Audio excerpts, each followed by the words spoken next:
എന്നാൽ എന്നെ ഇതിൽ ഞെട്ടിച്ചത് ചിത്ര ചേച്ചിക്ക് പിന്തുണ നൽകിയിരിക്കുന്ന ചില ആൾക്കാരുടെ പ്രസ്താവനകളാണ്. അതിലേറ്റവും ശ്രദ്ധേയമായത് ഗായകൻ ശ്രീ ജി വേണുഗോപാലിന്റെ ഒരു പോസ്റ്റാണ്. അദ്ദേഹം തന്റെ പോസ്റ്റിൽ ചിത്ര ചേച്ചിയെ ന്യായീകരിക്കുന്നുണ്ട് എങ്കിലും അതിന്റെ ഒരു ഭാഗത്ത് പറയുന്നത് ഈ ഒരു തവണത്തേക്ക് നമുക്ക് ചിത്ര ചേച്ചിയോട് ക്ഷമിക്കാം എന്നാണ്. എന്തിന്റെ പേരിലാണ് ഇവിടെ ക്ഷമിക്കേണ്ടി വരുന്ന ഒരു സാഹചര്യം ഉണ്ടാകുന്നത് എന്നെനിക്ക് മനസ്സിലായി. നമസ്കാരം. ശബരിമലയിൽ എല്ലാവർക്കും ദർശന സൗഭാഗ്യം അനുവദിക്കണം, അല്ലെങ്കിൽ ശബരിമലയിൽ ഏവർക്കും ദർശന സ്വാതന്ത്ര്യം അനുവദിക്കണം. ഇതായിരുന്നു CPMന്റെ നിലപാട്. ശബരിമലയുടെ താന്ത്രിക വിധി പ്രകാരം അവിടെ യൗവനയുക്തകളായ സ്ത്രീകൾ ദർശനം നടത്താൻ പാടില്ല എന്നുള്ള ഒരു നിയമം ചൂണ്ടിക്കാണിച്ചുകൊണ്ട് തന്നെയാണ് ഇവർ ഇത്തരം പുകലുകൾ ഉയർത്തിയത്. എന്നാൽ ഇതിനെതിരെ സുപ്രീം കോടതിയിൽ നിന്നും ഒരു വിധി വരികയുണ്ടായി. ശബരിമലയിൽ സ്ത്രീകൾക്കും സമത്വം വേണം, അവർക്കും ആരാധനാ സ്വാതന്ത്ര്യം അനുവദിക്കണം എന്ന് പറഞ്ഞുകൊണ്ട് തന്നെയായിരുന്നു സുപ്രീം കോടതിയുടെ വിധി. എന്നാൽ ശബരിമലയുടെ ആചാരാനുഷ്ഠാനങ്ങളുടെ പ്രത്യേകതയും താന്ത്രിക വിധികളെക്കുറിച്ചുള്ള പ്രത്യേകതയും സുപ്രീം കോടതിയെ ധരിപ്പിക്കുവാൻ ദേവസ്വം ബോർഡ് തയ്യാറായിരുന്നില്ല. അഥവാ ഇടതുപക്ഷ ജനാധിപത്യ മുന്നണിയുടെ കീഴിലുള്ള ദേവസ്വം ബോർഡിന്റെ ഭരണകർത്താക്കൾ ആരും തന്നെ ശബരിമലയുടെ ആചാര അനുഷ്ഠാനങ്ങളുടെ പ്രത്യേകതയും താന്ത്രിക വിധി പ്രകാരമുള്ള പ്രത്യേകതകളും അവിടെ സ്ത്രീകൾ പ്രത്യേക പ്രായത്തിലുള്ള സ്ത്രീകൾ പ്രവേശിക്കാൻ പാടില്ല എന്നുള്ള കാര്യങ്ങളൊന്നും സുപ്രീം കോടതിയെ ധരിപ്പിക്കുവാൻ ദേവസ്വം ബോർഡിന് സാധിച്ചില്ല. അതുകൊണ്ട് തന്നെയാവാം ശബരിമലയിൽ സ്ത്രീകൾക്കും ആരാധന സ്വാതന്ത്ര്യം അനുവദിക്കണം എന്ന് കാണിച്ചുകൊണ്ട് സുപ്രീം കോടതിയുടെ ഒരു വിധി വന്നത്.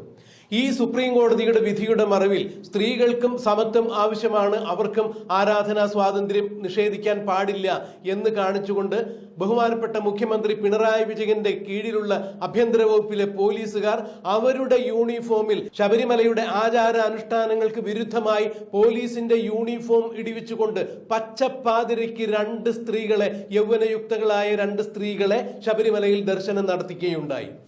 ഇത് സർക്കാർ സ്പോൺസർ ചെയ്ത ഒരു പരിപാടി തന്നെയായിരുന്നു. അന്ന് സർക്കാരിന്റെ തലവനായ പിണറായി വിജയനും പറഞ്ഞിരുന്നത് സ്ത്രീ സ്വാതന്ത്ര്യം അനുവദിച്ചുകൊണ്ട് സുപ്രീം കോടതിയിൽ നിന്നും ഒരു വിധി ഉണ്ടായി കഴിഞ്ഞാൽ ഞങ്ങൾക്ക് എങ്ങനെ അത് തടയാൻ സാധിക്കും എന്ന് തന്നെയാണ്. അതായത് സ്ത്രീ സമത്വത്തിനു വേണ്ടി നിലകൊള്ളുന്ന സർക്കാരാണ് ഞങ്ങളുടേത്, ഇടതുപക്ഷ സർക്കാർ എന്ന് തന്നെയാണ് അന്ന് അവരെല്ലാവരും പറഞ്ഞിരുന്നത്. പിന്നീട് ഹിജാബ് വിവാദവുമായി ബന്ധപ്പെട്ട് നാട്ടിൽ എമ്പാടും കോളിളക്കങ്ങൾ ഉണ്ടാവുകയുണ്ടായി. ഈ വിഷയത്തിലും സ്ത്രീകൾക്കൊപ്പം കൃത്യമായ നിലപാടെടുത്തുകൊണ്ട് തന്നെയാണ് ഇടതുപക്ഷ ജനാധിപത്യ മുന്നണിയും പിണറായി വിജയൻ സർക്കാരും പിണറായി വിജയൻ ഉൾപ്പെടെയുള്ള സമന്നതരായ ഇടതുപക്ഷത്തിന്റെ നേതാക്കൾ എല്ലാവരും നിലകൊണ്ടത്. അപ്പോൾ സ്ത്രീ സമത്വത്തിനു വേണ്ടി ഞങ്ങൾ നിലകൊള്ളുന്നു എന്ന് പറയുന്ന പിണറായി വിജയനും പിണറായി വിജയന്റെ പാർട്ടിക്കാരായ സഖാക്കളും ഇപ്പോൾ സ്ത്രീയുടെ സ്വാതന്ത്ര്യത്തിന് നേരെ തിരിഞ്ഞിരിക്കുന്നു എന്നുള്ള വാർത്തകളാണ് പറയാനുള്ളത്. കേരളത്തിന്റെ വാനമ്പാടി, ഭാരതത്തിന്റെ വാനമ്പാടി എന്നൊക്കെ വിശേഷിപ്പിക്കപ്പെടുന്ന കേരളത്തിന്റെ അതുല്യ പ്രതിഭയായ KS ചിത്ര അയോധ്യയിൽ ശ്രീരാമ പ്രതിഷ്ഠ നടക്കുന്ന സമയത്ത് എല്ലാവരും ശ്രീരാമനാമം ജപിക്കണം എന്ന് പറഞ്ഞിട്ടുണ്ടായിരുന്നു.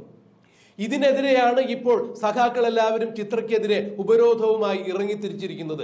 ഏത് വിധേനയും ചിത്രയെ പ്രതിരോധിക്കുക അല്ലെങ്കിൽ അവരെ ഒറ്റപ്പെടുത്തുക എന്നുള്ള ലക്ഷ്യത്തോടു കൂടി തന്നെയാണ് ഇപ്പോൾ സൈബർ സഖാക്കളും അന്തംഗമികളും സാമൂഹ്യ മാധ്യമങ്ങളിൽ ഉൾപ്പെടെയുള്ള മീഡിയകളിൽ വന്ന് പോസ്റ്റ് ഇട്ടുകൊണ്ടിരിക്കുന്നത്. ചിത്ര ഈ സമൂഹത്തോട് എന്ത് തെറ്റാണ് ചെയ്തത് എന്ന് വെളിപ്പെടുത്തുവാൻ വേണ്ടി ഈ അന്തം കമ്മികളെ പലരും വെല്ലുവിളിക്കുകയുണ്ടായി. അവനവന്റെ വിശ്വാസ പ്രമാണങ്ങൾ അനുസരിച്ച് ജീവിക്കുവാനും ആ വിശ്വാസ പ്രമാണങ്ങൾ പരത്തുവാനും അല്ലെങ്കിൽ അത് പ്രചരിപ്പിക്കുവാനും ഏതൊരു വ്യക്തിക്കും ഇന്ത്യൻ ഭരണഘടനയനുസരിച്ച് സ്വാതന്ത്ര്യമുണ്ട് എന്നിരിക്കെ ചിത്രയ്ക്ക് എന്തുകൊണ്ടാണ് താൻ വിശ്വസിക്കുന്ന ദൈവത്തെക്കുറിച്ച് പറയുവാൻ അധികാരമില്ലാതെ, അംഗീകാരമില്ലാതെ, സ്വാതന്ത്ര്യമില്ലാതെ വന്നത്? ഇത്തരം കാര്യങ്ങളിൽ തീരുമാനമെടുക്കുന്നത് ആരൊക്കെ എന്ത് ചെയ്യണം ചെയ്യണ്ട എന്ന് തീരുമാനിക്കുന്നത് പിണറായി വിജയൻ സർക്കാരും സർക്കാരിന്റെ പിണിയാളുകളുമാണോ എന്നുള്ളത് തന്നെയാണ് ഇപ്പോൾ സാമൂഹ്യ മാധ്യമങ്ങളിൽ ഉയർന്നു വരുന്ന ചോദ്യം.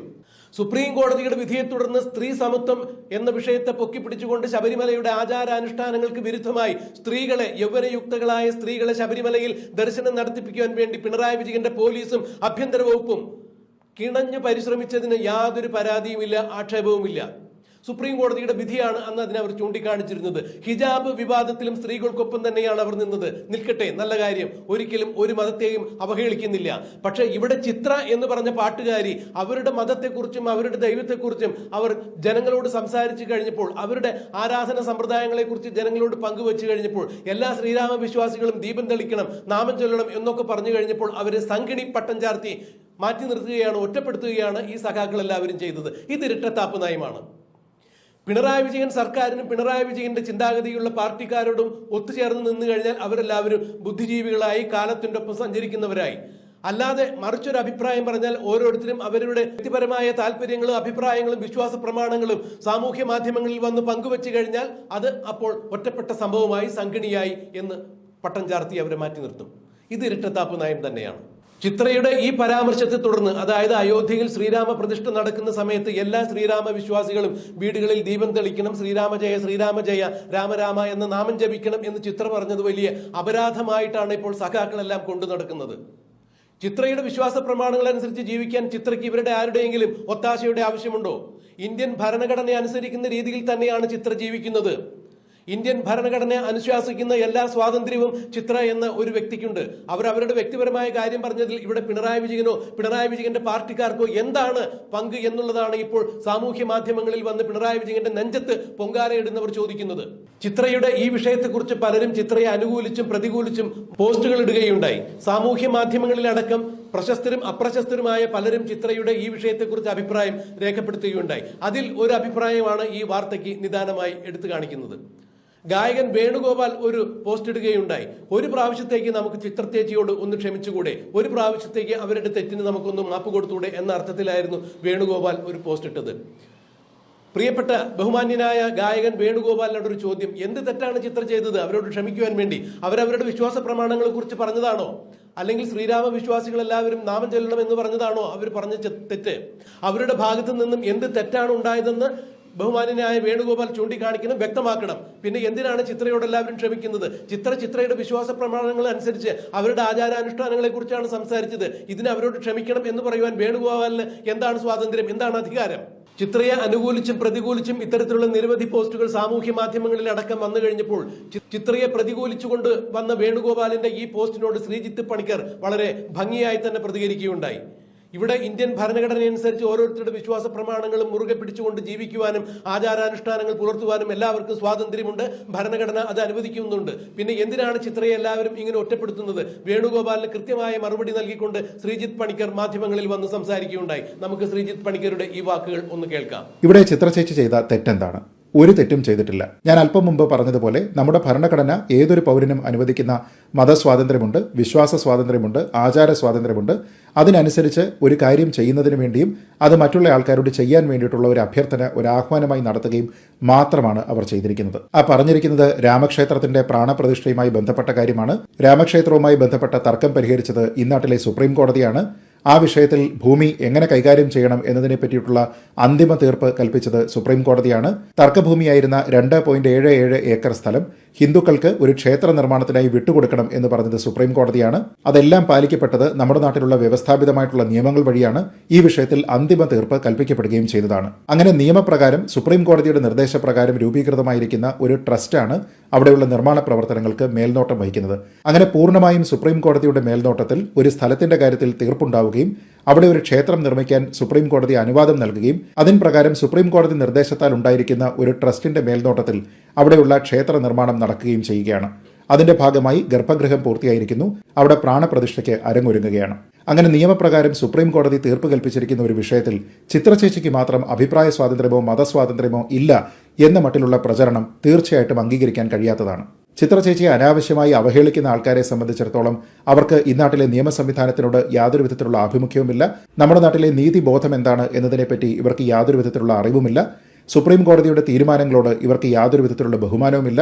എന്താണ് അഭിപ്രായ സ്വാതന്ത്ര്യമെന്നോ എന്താണ് മതസ്വാതന്ത്ര്യമെന്നോ ഇക്കൂട്ടർക്കറിയില്ല. മതസൗഹാർദ്ദത്തെക്കുറിച്ചോ സഹിഷ്ണുതയെക്കുറിച്ചോ ഇക്കൂട്ടർക്ക് തീരെയും അറിയില്ല. അങ്ങനെ നോക്കിക്കഴിഞ്ഞാൽ ഭരണഘടനാ വിരുദ്ധമായി, നിയമവിരുദ്ധമായി, സുപ്രീം കോടതി ഉത്തരവിന് വിരുദ്ധമായി ചിത്രചേച്ചിക്കെതിരെ വിമർശനത്തിന്റെ വാളെടുത്തിരിക്കുകയാണ് ചില ആൾക്കാർ. ഇക്കൂട്ടരെ പരിഗണിക്കേണ്ടെന്ന യാതൊരു വിധത്തിലുള്ള ആവശ്യവും ചിത്രചേച്ചിക്കില്ല. എന്നാൽ എന്നെ ഇതിൽ ഞെട്ടിച്ചത് ചിത്രചേച്ചിക്ക് പിന്തുണ നൽകിയിരിക്കുന്ന ചില ആൾക്കാരുടെ പ്രസ്താവനകളാണ്. അതിലേറ്റവും ശ്രദ്ധേയമായത് ഗായകൻ ശ്രീ ജി വേണുഗോപാലിന്റെ ഒരു പോസ്റ്റാണ്. അദ്ദേഹം തന്റെ പോസ്റ്റിൽ ചിത്രചേച്ചിയെ ന്യായീകരിക്കുന്നുണ്ട് എങ്കിലും അതിന്റെ ഒരു ഭാഗത്ത് പറയുന്നത് ഈ ഒരു തവണത്തേക്ക് നമുക്ക് ചിത്രചേച്ചിയോട് ക്ഷമിക്കാം എന്നാണ്. എന്തിന്റെ പേരിലാണ് ഇവിടെ ക്ഷമിക്കേണ്ടി വരുന്ന ഒരു സാഹചര്യം ഉണ്ടാകുന്നത് എന്നെനിക്ക് മനസ്സിലാകുന്നില്ല. നമ്മുടെ നാട്ടിലുള്ള വ്യവസ്ഥാപിതമായിട്ടുള്ള നിയമങ്ങളുടെ അടിസ്ഥാനത്തിൽ സുപ്രീം കോടതി അന്തിമ തീർപ്പ് കൽപ്പിച്ചിരിക്കുന്ന ഒരു വിഷയത്തിൽ നിയമപ്രകാരം നടക്കുന്ന ഒരു ക്ഷേത്ര നിർമ്മാണവുമായി ബന്ധപ്പെട്ട ഒരു കാര്യത്തിൽ മതപരമായിട്ടുള്ള വിശ്വാസപരമായിട്ടുള്ള ഒരു കാര്യത്തിനെപ്പറ്റി ആഹ്വാനം ചെയ്തു കഴിഞ്ഞാൽ അതെങ്ങനെയാണ് ക്ഷമിക്കേണ്ടുന്ന രീതിയിലുള്ള ഒരു തെറ്റായി മാറുന്നത്? ഒരു തവണത്തേക്ക് ക്ഷമിക്കാം എന്ന് പറഞ്ഞാൽ അതേ കാര്യം തന്നെ ചിത്രചേച്ചി വീണ്ടും ആവർത്തിച്ചാൽ നമുക്ക് കുറ്റപ്പെടുത്താം എന്നാണോ അതിനർത്ഥം? ഇത് ശ്രീ ജി വേണുഗോപാലിന്റെ ഭാഗത്തു നിന്ന് തീരെ അപക്വമായി വന്ന ഒരു പ്രസ്താവനയാണ്. ഇതിൽ ചിത്രചേച്ചി ചെയ്തിരിക്കുന്ന യാതൊരു വിധത്തിലുള്ള തെറ്റുമില്ല. അതുകൊണ്ട് തന്നെ ക്ഷമിക്കുക എന്ന ഒരു കാര്യം അവിടെ ഉദിക്കുന്നതേയില്ല. ഒരു തവണയെന്നല്ല, എത്ര തവണ ഈ കാര്യം ആവർത്തിച്ചു പറഞ്ഞാലും അത് നിയമവിധേയമായിട്ടുള്ള ഒരു കാര്യമാണ്. അത് മറ്റൊരാളിന്റെ സെന്റിമെന്റ്സിനെ ഒരു തരത്തിലും ബാധിക്കുന്ന കാര്യവുമല്ല.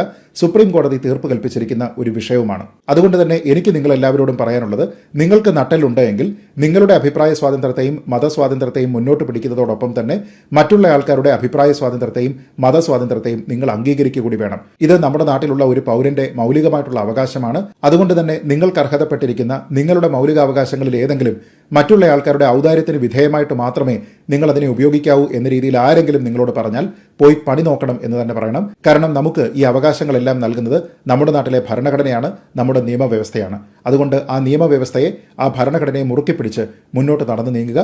ജയ് ഹിന്ദ്.